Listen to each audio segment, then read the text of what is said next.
नमस्कार, स्वागत है आपका आज की खबर में। मैं हूं आपके साथ विशाल पंडित और आप देख रहे हैं हमारा खास कार्यक्रम गेम प्लान। सबसे पहले बात करेंगे चेन्नई सुपर किंग्स की, एक ऐसी टीम जिसकी पहचान सिर्फ उसकी 5 आईपीएल ट्रॉफियां नहीं बल्कि उसकी स्थिरता, भरोसा और एक मजबूत लीडरशिप मॉडल भी रही।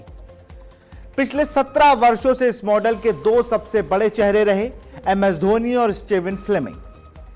लेकिन अब इस सुनहरी साझेदारी का एक अहम अध्याय खत्म हो गया है। चेन्नई सुपर किंग्स ने आधिकारिक तौर पर ऐलान किया है कि टीम और स्टीवन फ्लेमिंग ने अपनी सहमति से अलग होने का फैसला किया है। इस खबर ने न सिर्फ सीएसके के ड्रेसिंग रूम में ही नहीं बल्कि पूरे क्रिकेट जगत में एक नई बहस छेड़ दी है। सबसे बड़ा सवाल यही है, आखिर फ्लेमिंग के बाद चेन्नई सुपर किंग्स की कमान किसके हाथ में होगी? कौन होगा अगला कोच? क्या टीम किसी नए विदेशी कोच पर दांव लगाएगी या फिर वह चेहरा सामने आएगा जिसे चेन्नई की पहचान माना जाता है? क्या महेंद्र सिंह धोनी अब मैदान पर नहीं बल्कि डगआउट में नई भूमिका निभाते नजर आएंगे?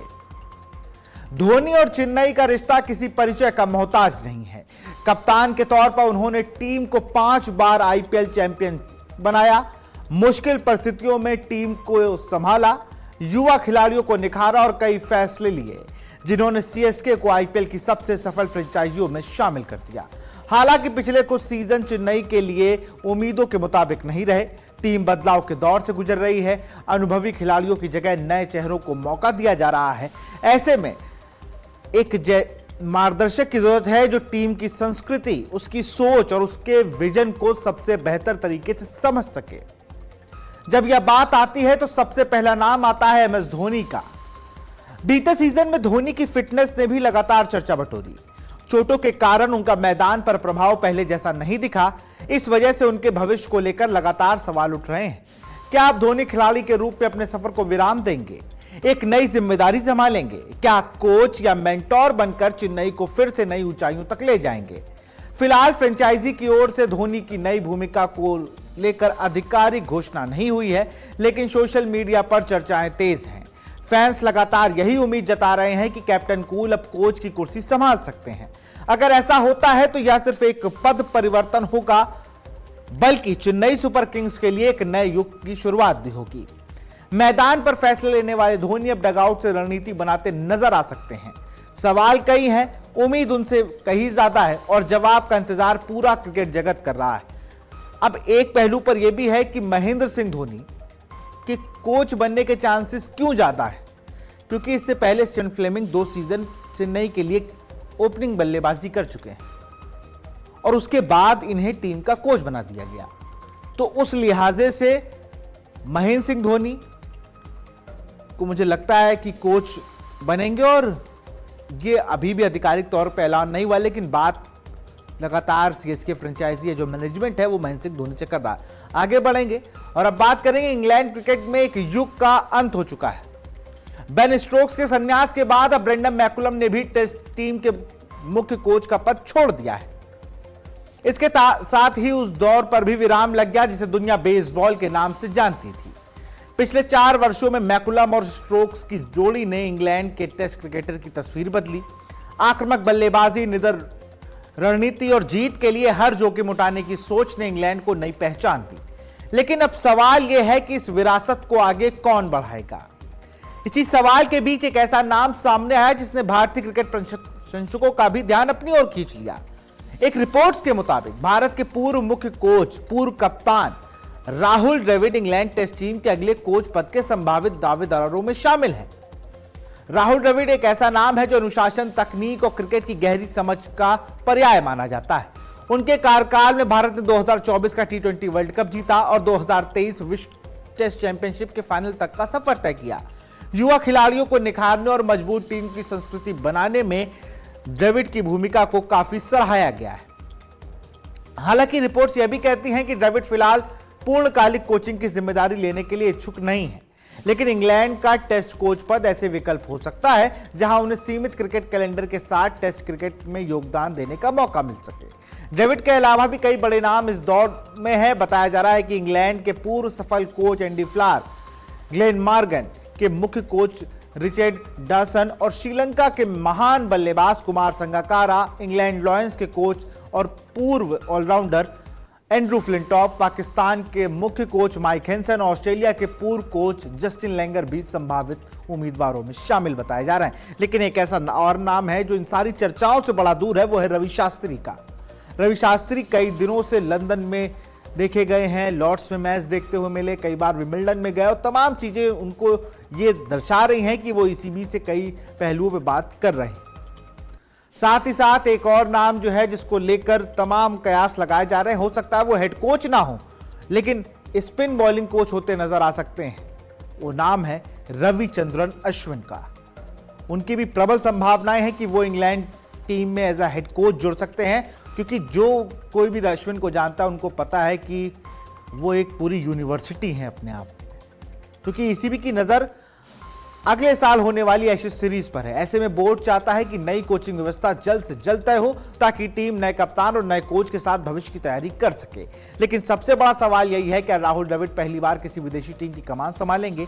क्या भारतीय क्रिकेट का द वॉल अब इंग्लैंड की टेस्ट टीम की नई दीवार बनेगा, या फिर ईसीबी किसी घरेलू चेहरे पर भरोसा जताएगा? फिलहाल कोई आधिकारिक घोषणा नहीं हुई है, लेकिन क्रिकेट जगत की निगाहें अब इंग्लैंड क्रिकेट बोर्ड के अगले फैसले पर टिकी हैं। आखिर कौन बनेगा इंग्लैंड टेस्ट टीम का नया बॉस, और क्या द्रविड़ इस चुनौती के लिए तैयार होंगे? अब ये देखना होगा, क्योंकि इस तरह तमाम चीजें हैं। खैर, अब आगे बढ़ेंगे। कैसे वाकये ने पूरे क्रिकेट जगत को हैरान कर दिया जो ऑस्ट्रेलिया महिला क्रिकेटर की तरफ से आया। जब ये सबके सामने आया तो लोग अचंभित हो गए। ऑस्ट्रेलियाई क्रिकेट में इस वक्त चर्चा किसी मैच, किसी रिकॉर्ड या किसी सीरीज की नहीं है, बल्कि एक ऐसे निजी विवाद की है जिसने क्रिकेट जगत को हैरान कर दिया है। ऑस्ट्रेलिया की महिला क्रिकेट टीम के उपकप्तान एशले गार्डनर की निजी जिंदगी अब सार्वजनिक बहस का हिस्सा बन गई है। उनकी पत्नी मोनिका राइट ने सोशल मीडिया पर गार्डनर पर बेवफाई के गंभीर आरोप लगाए हैं। इतना ही नहीं, उन्होंने एक अन्य ऑस्ट्रेलियाई क्रिकेटर का नाम भी इस विवाद में जोड़ते हुए दावा किया कि उनकी शादी टूटने की वजह वही क्रिकेटर है। हालांकि यह साफ करना जरूरी है कि यह आरोप मोनिका राइट के हैं। एशले गार्डनर या जिनका नाम लिया गया, उनकी ओर से इन आरोपों पर अब तक कोई सार्वजनिक प्रतिक्रिया सामने नहीं आई है। एक रिपोर्ट्स के मुताबिक एशले गार्डनर और मोनिका राइट की मुलाकात साल 2020 में एक डेटिंग ऐप के जरिए हुई थी। दोनों का रिश्ता आगे बढ़ा और 2025 में उन्होंने शादी कर ली, लेकिन शादी ज्यादा समय तक नहीं चल सकी। बताया जा रहा है कि भारत में खेले गए महिला वनडे विश्व कप के दौरान दोनों के रिश्तों में तनाव बढ़ गया था। रिपोर्ट्स के अनुसार मोनिका राइट विश्व कप के दौरान भारत पहुंची थी, लेकिन यह बात गार्डनर को पसंद नहीं आई। इसके बाद दोनों के बीच दूरियां बढ़ी और आखिरकार अलग रहने का फैसला किया गया। नवंबर में दोनों ने अपने रिश्ते को खत्म करने का निर्णय लिया। कई महीनों तक मामला निजी दायरे में रहा, लेकिन अब सोशल मीडिया पर किए गए पोस्ट के बाद यह विवाद फिर सुर्खियों में आ गया है। मोनिका राइट ने इंस्टाग्राम पर एक पोस्ट शेयर किया और दावा किया कि उन्हें धोखा दिया गया और इसी वजह से उनका रिश्ता टूटा।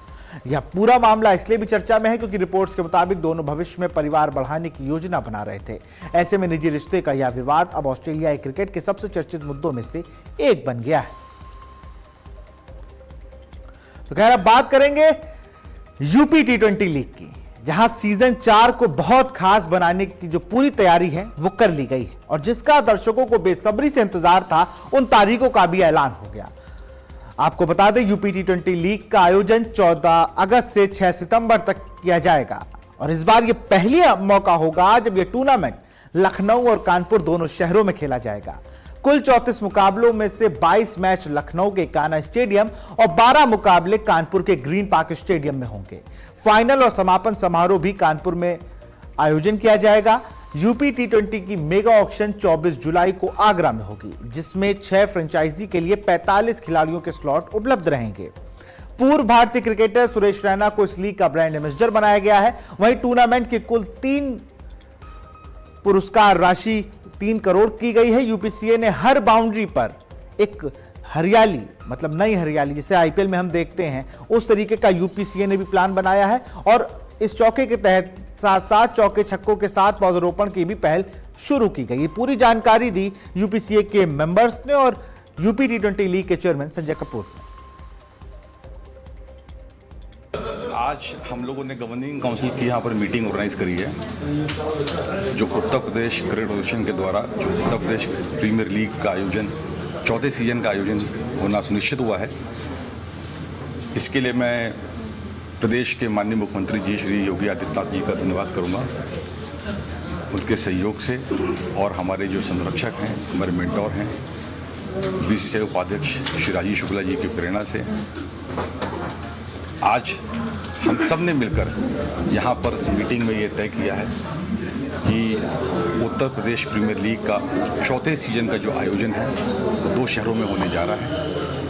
शुरुआती तौर पर हम इसको लखनऊ में इसको आगाज़ करेंगे और समापन का जो कार्यक्रम रहेगा जिसमें प्लेऑफ्स रहेंगे, सारे के सारे फाइनल रहेंगे, कुछ लीग के मैचेस रहेंगे, वो कानपुर में हम लोग इसको एग्जीक्यूट करेंगे। जैसे कि हमारे माननीय श्री चेयरमैन साहब संजय कपूर जी ने आप लोगों को अवगत कराया है कि टोटल 34 मैचेस का कार्यक्रम बना हुआ है, जिसमें कि 22 मैचेस हम लोग लखनऊ में खेलेंगे और रिमेनिंग जो 8 मैचेस हैं वो हम लोग कानपुर में खेलेंगे। इन सब को देखते हुए 34 मैच का टोटल आयोजन हुआ है और ये हमारे लिए बड़े ही परम सौभाग्य का विषय है कि आप लोगों की एफर्ट से, टीम के पूरे एफर्ट से हम लोग इस मैच को 2 जगह पर करने में इस बार सक्षम होने जा रहे हैं। ये बहुत बड़े गर्व का विषय है हमारे लिए कि आज जिस लीग को पिछले 3 साल से हम लोग सिर्फ एक शहर तक सीमित कर पा रहे थे, आज हमको उसको 2 शहरों में करने का एक बेहतरीन अपॉर्चुनिटी मिली है। उत्तर प्रदेश में यूपी T20 का आगाज हो चुका है। आपकी बात 2 शहरों में यूपी 20 के मैच खेले जाएंगे T20 के। हमारे साथ बात करने को सब मौजूद हैं यूपी के गवर्नर काउंसिल के चेयरपर्सन संजय कपूर जी। आइए उनसे पूछेंगे इस T20 का जो आयोजन उसके बारे में। सर, आपके किस प्रकार आयोजन किया जा रहा है? सबसे पहले मैं आपके माध्यम से आदरणीय हमारे यशस्वी मुख्यमंत्री योगी आदित्यनाथ जी का धन्यवाद करना चाहता हूँ और आदरणीय राजीव शुक्ला जो हमारे मेंटोर हैं, उनकी प्रेरणा से हम यूपी T20 लीग 2 शहरों में कराने जा रहे हैं। यह अभूतपूर्व कदम है। पहले 3 सीजन में एक जगह हो पाए, इस बार हम डबल होने जा रहे हैं और लखनऊ और कानपुर में हम ये लीग कराने जा रहे हैं। सर, कितने मैच होंगे इस T20? 34 मैचेस होंगे, 34 मैच होंगे, लगभग 22 मैच होंगे कानपुर में और यहाँ पर 12 मैच होंगे कानपुर में। तो जैसा देखा गया कि यहाँ के सांसद अवस्थी ने बहुत प्रयास किए और राजीव शुक्ला जी करते रहते हैं, आपने भी किए। आपके 2 शहरों में जिस तरह आयोजन भव्य होने जा रहा है, इसका आगाज कहाँ से होगा और इसका अंतिम श्रेय देना चाहता हूँ आदरणीय मुख्यमंत्री योगी आदित्यनाथ जी को, राजीव शुक्ला साहब को, और हम साथ ही में मैं धन्यवाद करना चाहूंगा अवनीश अवस्थी सर का और रमेश अवस्थी जो हमारे बड़े भाई हैं। उन सब ने प्रयास किए, सबके प्रयासों का नतीजा है कि हम 2 शहरों में लीग खेलेंगे। आगाज लखनऊ से है और अंतिम कानपुर से होगा। जो राशि रखी गई है उसकी प्राइज मनी वो कितनी है? लगभग 3 करोड़ रुपए प्राइज मनी होती है इसमें। 1 करोड़ रुपए विनर को जाता और बाकी प्राइज मनी 60 लाख रुपए बाकी लोग 60 लाख रुपए लगभग सेकंड रनर अप को जाता है। इसके बाद जितने पैसे बचते हैं वो सारे बाकी लीग्स में बांटे जाते हैं as per their positions in the league. तो हमारे साथ थे संजय कपूर जी ने बताया कि जो T20 मैच है उसका आगाज लखनऊ में होगा और उसका आखिरी मैच जो कानपुर में कराया जाएगा। कानपुर से आज की खबर के लिए मैं रवि राजपूत। तो ये इस तरीके से इस बार 2 शहरों में होगी लीग, क्योंकि 2 शहर की जब बात होती है, ऐसी कई जगह हम लीग देख रहे हैं। अब तो हर स्टेट में लीग होती है, लेकिन इतने बड़े लेवल पर लीग को ऑर्गेनाइज कराना, इसके लिए यूपीसीए ने एक अप्रोच किया लोगों को और इसी के साथ साथ ये सही हो पाया कि 2 जगह ये लीग होंगी, एक इकाना में भी और कानपुर में भी। और जब मुझे लगता है जब ये और स्टेडियम्स बन जाएंगे, जैसे वाराणसी का स्टेडियम है, गाजियाबाद वाला, जब ये 4 स्टेडियम हो जाएंगे तो आने वाले भविष्य में ये 4 जगह ये लीग होती नजर आएगी। बार ग्राफिक जरिए आपको बताते हैं क्या कुछ मैचेस होंगे, कैसे कैसे मैच होंगे, कौन कौन ब्रांड एम्बेसडर बना है। तो यूपी T20 लीग का 4था सीजन होगा इस बार। जैसे सबको पता है 3 सीजन इसके हो चुके हैं। पहली बार ये T20 लीग 2 शहरों में आयोजित की जा रही है, सबसे बड़ा। और लखनऊ और कानपुर में 14 अगस्त से 6 सितंबर तक ये मुकाबले होंगे। सुरेश रैना इस लीग के ब्रांड एम्बेसडर बनाए गए हैं। विजेता टीम को 1 करोड़ का इनाम मिलेगा, जैसा कि अभी गवर्निंग काउंसिल के चेयरमैन ने बताया। ग्रीन पार्क में सबसे बड़ा अपडेट यह है कि ग्रीन पार्क में 20,000 दर्शकों की क्षमता रखी गई है। हर चौके और छक्के पर प्रदेश भर में पौधे लगाए जाएंगे और 24 दिन में कुल 34 मुकाबले होंगे, जिसमें कई मुकाबले आपको डबल हेडर भी देखने को मिलेंगे। तो चौथा सीजन जो है वो बहुत ही ज्यादा मजेदार होने वाला है, शानदार होने वाला है। लेकिन इसी बीच एक और खबर आई जिसने क्रिकेट मैदान में हर उस भारतीय को झूमने को मजबूर कर दिया, क्योंकि भारतीय क्रिकेट फैंस के चेहरे पर गर्व की मुस्कान फिर से ला दी।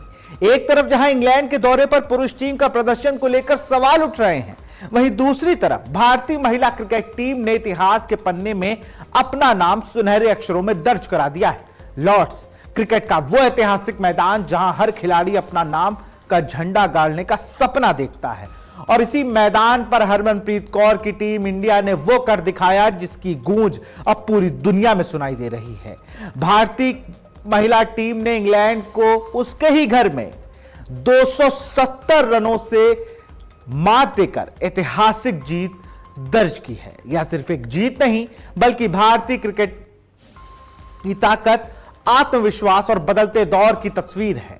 इस मुकाबले में भारत ने पहले बल्ले से इंग्लैंड को बैकफुट पर ढकेला और फिर गेंद से मेजबान टीम पूरी तरह बल्लेबाजी को तहस नहस कर दिया। दूसरी पारी में भारत ने 341 रन बनाकर पारी घोषित की और इंग्लैंड के सामने 457 रनों का पहाड़ जैसा लक्ष्य रखा। लेकिन इंग्लैंड की टीम इस चुनौती के सामने टिक नहीं सकी और पूरी टीम सिर्फ 186 रन पर ही सिमट गई।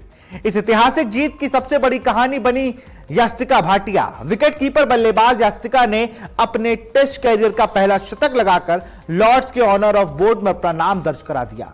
145 गेंदों में शतक, 14 शानदार चौके और दबाव के बीच खेली गई यादगार पारी ने उन्हें इस जीत की सबसे बड़ी नायिका बनाया।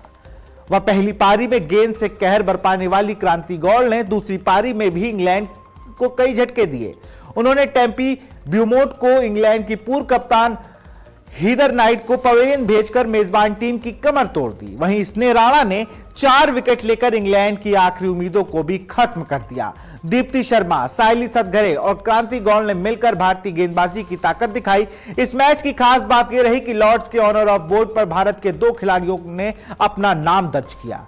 पहली पारी में क्रांति गौड़ ने 5 विकेट लेकर इतिहास रचा और दूसरी पारी में यास्तिका भाटिया ने शतक लगाकर इस उपलब्धि को और खास बना दिया। जहां पुरुष टीम के प्रदर्शन पर चर्चा और आलोचना जारी है, वहीं महिला टीम की यह जीत भारतीय क्रिकेट के लिए नई उम्मीद और नई ऊर्जा लेकर आई है। यह जीत साबित करती है कि भारतीय महिला क्रिकेट अब सिर्फ मुकाबला करने नहीं बल्कि दुनिया की बड़ी टीमों को उनके घर में हराने का दम रखती है।